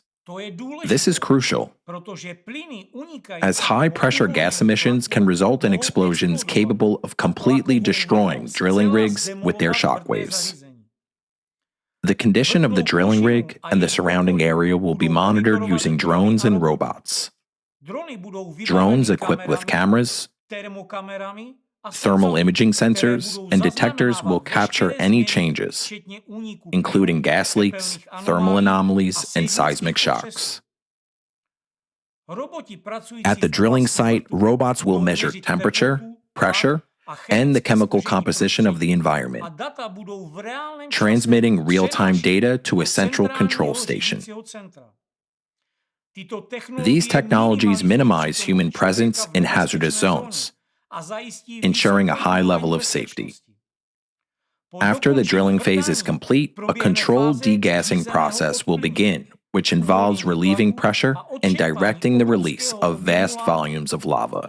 At later stages, after a significant volume of lava and gases has been released from the magmatic chambers, a controlled explosion may be necessary to halt the upward movement of magma and seal its pathways. One proposed method involves a targeted nuclear explosion, with a borehole to minimize the risk of an unpredictable breach of magma to the surface. The primary goal of this nuclear detonation would be to relieve tectonic stresses in the plate by artificially creating fractures in high-stress zones, while simultaneously sealing magmatic channels through thermodynamic effects and subsequent rock sintering. At the same time, the thermal impact of such an explosion would cause the surrounding rock to melt and later solidify, forming a robust barrier capable of partially or entirely blocking the magmatic channel's surface outlet. Executing such nuclear detonations would require extremely precise calculations, accounting for lithostatic pressure, rock density and solidity, as well as the temperature of melted magma material. In the case of planned degassing of the Siberian plume, there are three main potential scenarios. These scenarios are based on two stages of the degassing process, the early phase and the later phase. Here is a brief overview of each scenario. 1. Minimal damage to Russian territory. If the process of degassing and releasing excessive lava from the secondary magmatic chambers is meticulously calculated by an international team of specialists, with careful consideration of all geological features and extensive modeling, then no complications or accidents will arise during either the early or later stages of degassing. In this scenario, the minimum damage to Russia would result in the loss of 5 to 7% of its territory, with a worst-case scenario affecting no more than 10%. This could cover an area within a radius of 300 to 400 miles. Under such a scenario, it might even be possible to protect the territories of major cities in the Krasnoyarsk region, avoiding human deaths. In the best-case scenario, it may be possible to redirect lava flow towards the Arctic seas, potentially allowing Russia to expand its territory through the addition of newly formed coastal areas. 2. Moderate damage to Russian territory. This scenario assumes that the initial stages of planned degassing will proceed without challenges, but some unforeseen circumstances during the later phase will result in an unplanned gas explosion or lava eruption. However, since a portion of gases and lava would have already been released at this stage, the likely outcome would be the spread of liquid basalt lava, similar to what we observe in Iceland or Hawaii, or a moderate explosive eruption. In this case, Russia could lose up to 25 to 30% of its territory, equating to an area of approximately 1.5 to 1.9 million square miles. Cities with a radius of over 600 miles from the eruption site may be affected. However, this scenario would not spell a death sentence for Russia, nor would it escalate into a civilizational-scale global catastrophe. Humanity will be able to endure the resulting temperature swings and overcome the negative consequences of such an eruption in Siberia. 3. Maximum damage to Russia and the world. This scenario assumes that degassing will begin too late or will be conducted by unqualified specialists who fail to account for geological features during drilling. Insufficient research, calculations, and modeling may result in an incorrect selection of the drilling traverse through soft or fractured rock formations, potentially triggering accidents and loss of control over the situation. If complications arise at the very first stage of degassing, gases and lava will not have been released yet, causing pressure in the secondary magma chamber to increase significantly. Under such circumstances, events may unfold into one of two catastrophic scenarios. Either an instantaneous, devastating explosive eruption of the Siberian plume, or prolonged catastrophic eruption akin to the Siberian traps. However, the likelihood of this scenario is extremely low, as it is hard to imagine a lack of competent international preparation for such a large-scale project. Thus, the most optimistic and likely scenario assumes that only 5 to 7% of Russia's territory would be affected during planned degassing. Even in case of complications at later stages of degassing, only 25 to 30% of the country's territory would be lost. The risk of more severe destruction during degassing, either for Russia or the world, is negligible. Therefore, conducting planned and controlled degassing remains the only viable chance to save Russia and humanity as a whole. This approach is far more advantageous and rational than inaction. Such a strategy would avert a global catastrophe and provide humankind with crucial time to develop further solutions. Currently, our experts are focused on determining the optimal time for drilling. While it is too early to draw definitive conclusions, preliminary calculations already suggest the possibility of precisely identifying the best moment to start degassing. Findings indicate that selecting the correct drilling point can significantly reduce risks by several times. During the drilling process, it will be essential to account not only for rock strength in zones of fracturing, but also for the time of drilling, which must be calculated based on Earth's position along the ecliptic, the positions of the Moon, and major planets like Jupiter, as well as the phase of solar activity. Additionally, it will be critical to carefully monitor deep focus earthquakes in the drilling region, as such events significantly increase seismicity within the Earth's crust. Currently, there is a general understanding of the mechanism, but extensive verification of data is still required. These conclusions must not only be reassessed by our specialists, but also independently verified through external research by other scientists.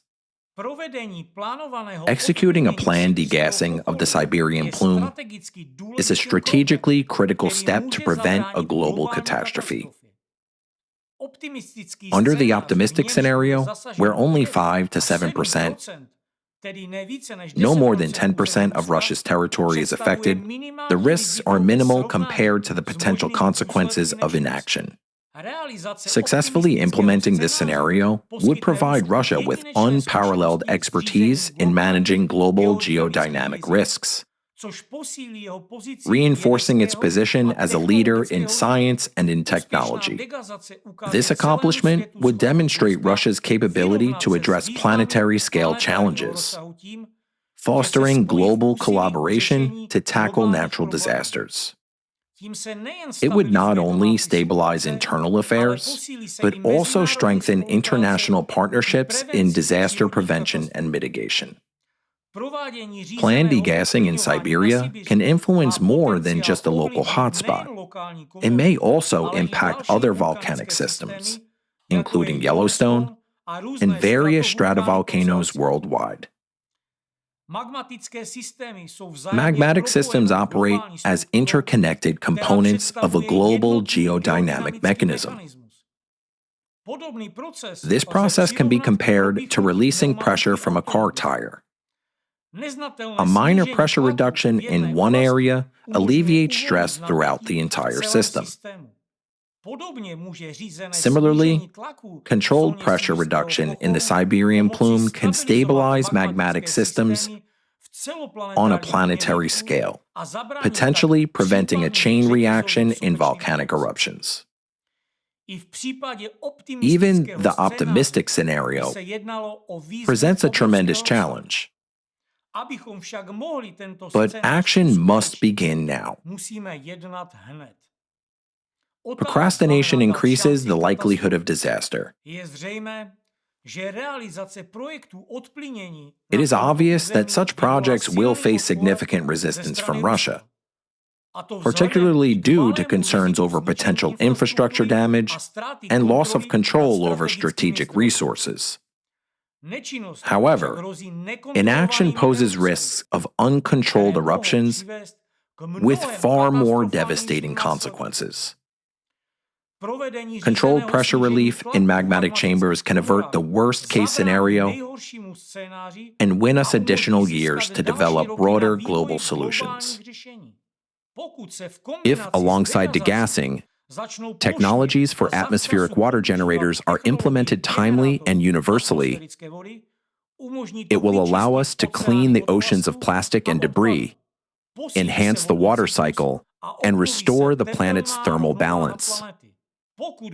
If all these measures are taken effectively, they can stabilize the planet's climate and offer humanity a chance to have a future. Yet, for now, the threat only continues to grow. It's a fact that cannot be ignored. While I've been voicing this information, imagine how much rock has already melted. Every moment erosion occurs, massive rivers of molten material erode the plates. This process is accelerating constantly, everything bubbling and eroding.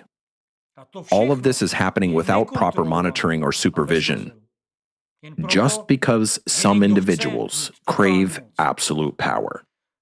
Previously, only we had this information, but now you know it too. We certainly understand that Russia finds this scenario unappealing. The so-called treatment of the hotspot in Siberia is inconvenient for Russia, as it undoubtedly involves risks of losing significant territories. Yet, it is ultimately about preserving life. This is the core mission of ALLATRA we are truly focused on: safeguarding the survival of humankind, not the baseless nonsense spread by agents of the Russian pro-religious association Razzirs, led by their brilliant Führer, Alexander Dvorkin. ALLATRA volunteers received a blessing from the Pope for the comprehensive and thorough study of climate change on Earth, for informing humanity about the threats and risks associated with climate disasters, and providing a media platform to facilitate communication and collaboration among numerous specialists from various fields of science to find a solution to this problem. Thanks to the information presented in this video, anyone can see that our research, observations, and analysis form the foundation of a model designed to save not only the entire world, but also Russia from a global climate catastrophe. Our volunteers have dedicated all their free time, all their vacations, and weekends to verify this data, cross-reference findings, carry out calculations and analysis, study an ever-growing body of scientific research, and consult with scientists and experts, all with the goal of protecting humanity and averting the worst-case scenarios in Russia. However, in return, they face relentless persecution, harassment, torture by law enforcement, and imprisonment. Every Alatra volunteer who contributed their understanding, knowledge, and expertise to this model is now being labeled a cultist and subjected to dehumanization by Dvorkin's agents and his pro-religious organization Ratseers. Let me pose a simple question. If there were even a shred of truth to the accusations of so-called cultism that Ratseers agents propagate in the media, would the Pope, one of the most respected and influential figures of the world, have given us a blessing? After all, his opinions and actions significantly impact not only believers, but also global politics, interfaith dialogue, humanitarian efforts, and environmental initiatives. The very fact of his support utterly disproves baseless claims made against Alatra, which Mr. Dvorkin's agents so actively disseminate through mass media.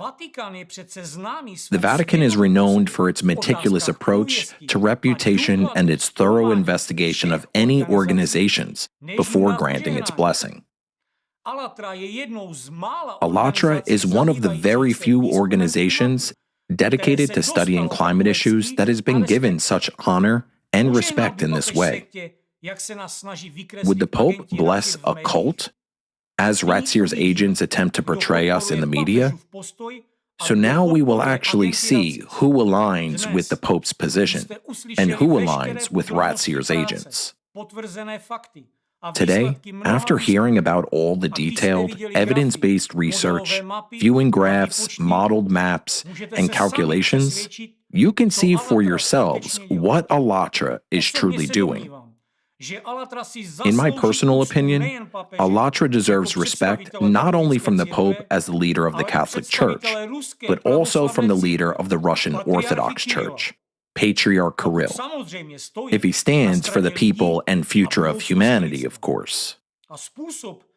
The solution we propose to address the threat of the magmatic plume breaching under Siberia can save thousands of his churches in Russia and across the globe.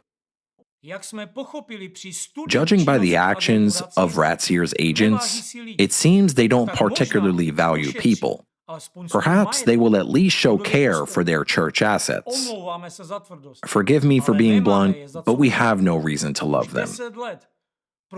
For 10 years, Alatra participants have been facing persecution, particularly within Russia, where Ratseers agents orchestrate assaults on our volunteers and fabricate criminal cases against them, using falsified, expert opinions provided by so-called experts from Ratseers. Our people are imprisoned, stripped of their property and savings, and subjected to brutal torture. All of this is simply because 10 years ago, we made portions of a climate report publicly accessible, forecasts that align perfectly with what is happening today. In this video, I have shared some parts of its content, but believe me, not everything. Unfortunately, we cannot make all the data public. However, what I have revealed is more than sufficient to convey the seriousness of the situation for all of humanity. In my view, this is what infuriated Mr. Dvorkin and why the Russian Orthodox Church, through its Ratseers division that masks itself as a so-called anti-cult organization, has turned so vehemently against us. This is the only explanation for the hostility against us.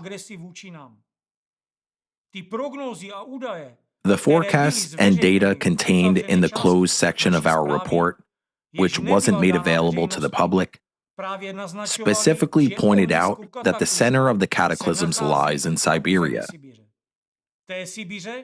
Contrary to the myths they propagate globally about Siberia being a salvation arc for humanity, it is, in fact, the epicenter of a looming disaster and the source of humanity's potential annihilation.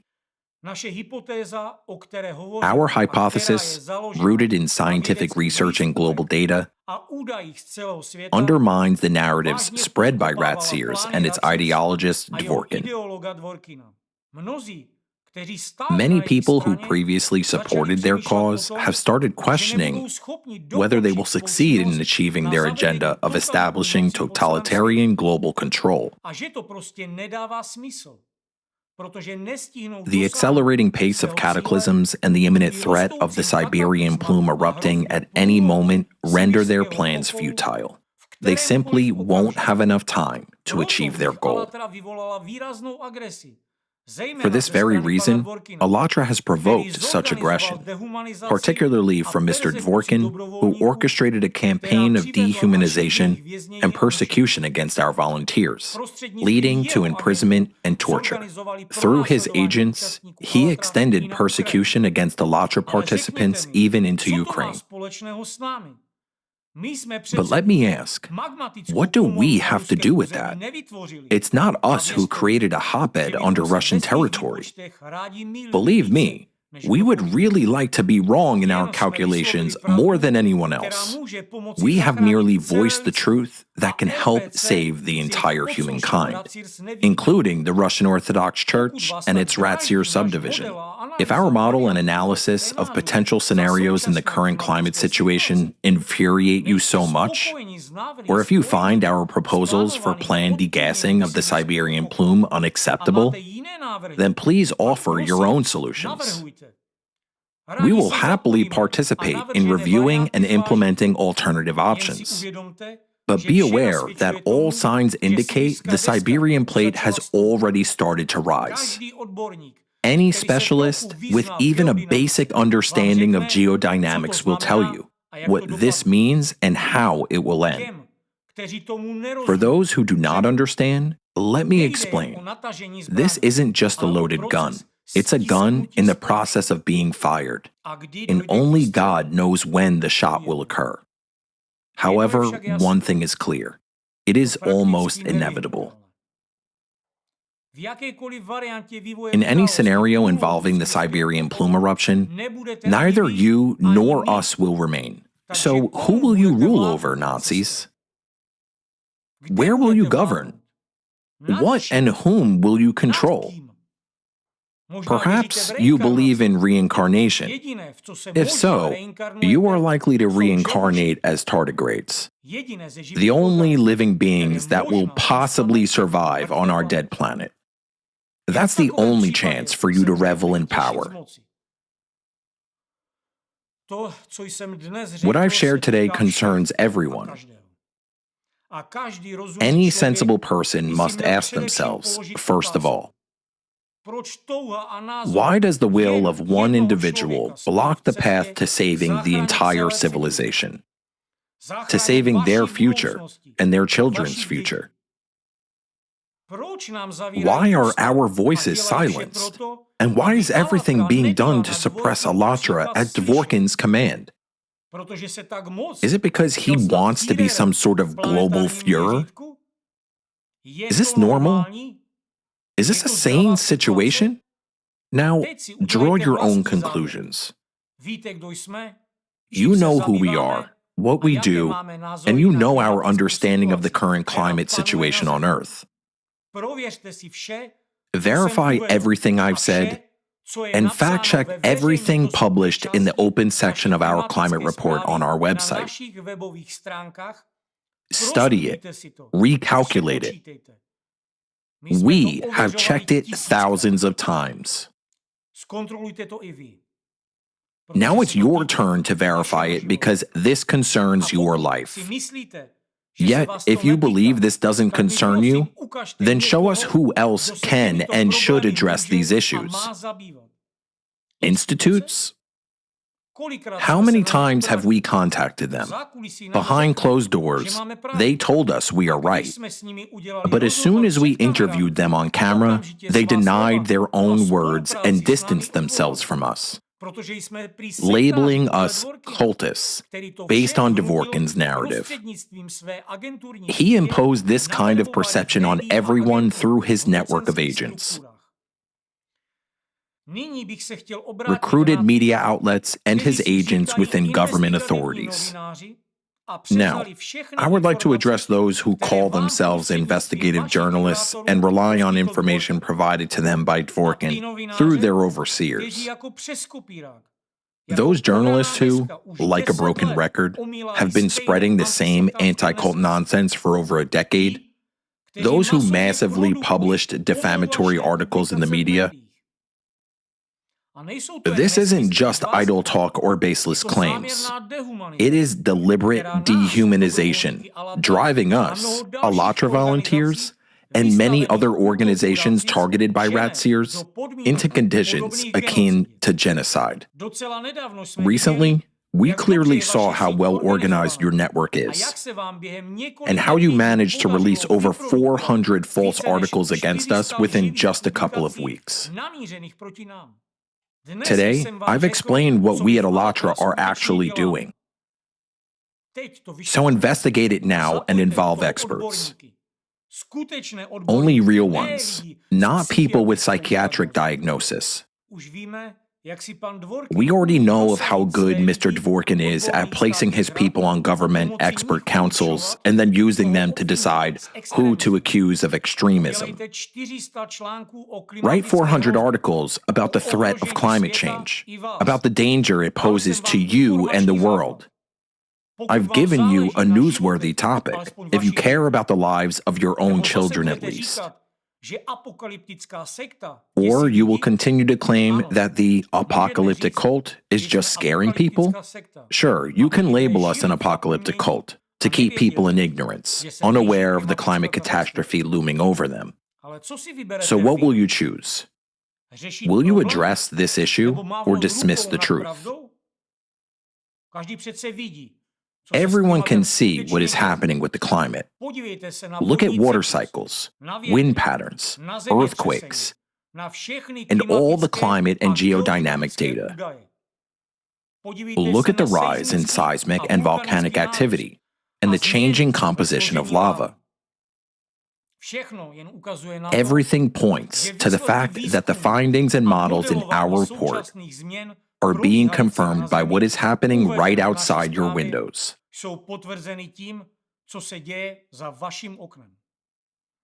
Just like you, we do not want what we are saying to be proven true.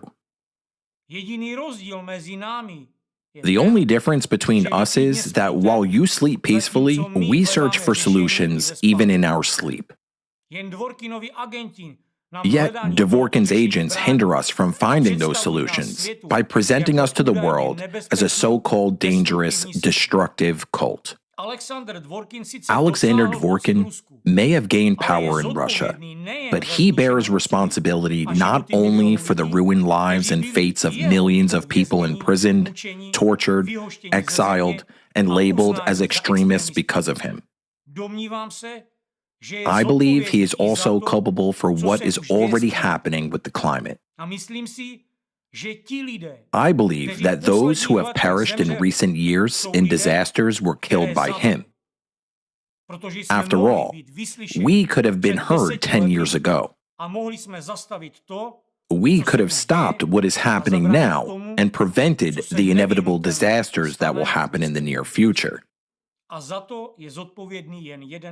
Just one person bears this responsibility, and it is shared by all his agents and collaborators. Think about that. As for Dvorkin, his intentions are clear. He's a brilliant man who chose the side of evil, driven by a desire to seize and torment the world. Yet, he at least has an idea. But what drives you, esteemed journalists? What is your goal? Simply to torment people and earn favor from your master? Fine, serve him. But this doesn't absolve you of your responsibility for the people who have already died and those who will die, including through your efforts. Today, we have revealed information from the closed section of our report. information that has never been disclosed publicly before. We have provided you with countless facts and evidence. Analyze them, verify them, and do whatever you like with them. Now it's your problem too. We cannot solve it because of rat's ears, which, through its agents, defames our organization by branding us as a cult. So now, gentlemen of the press, you will have to live with this burden too. But remember, every incident, like the recent climate catastrophe in Valencia, will weigh on your conscience. Because of you, lots of people have already died, and even more deaths are still inevitable. Think about how you will look in the eyes of your children. Every life lost to climate disasters, disasters that could have been prevented had you listened to us in time, will be on your conscience and on the conscience of every one of Dvorkin's agents.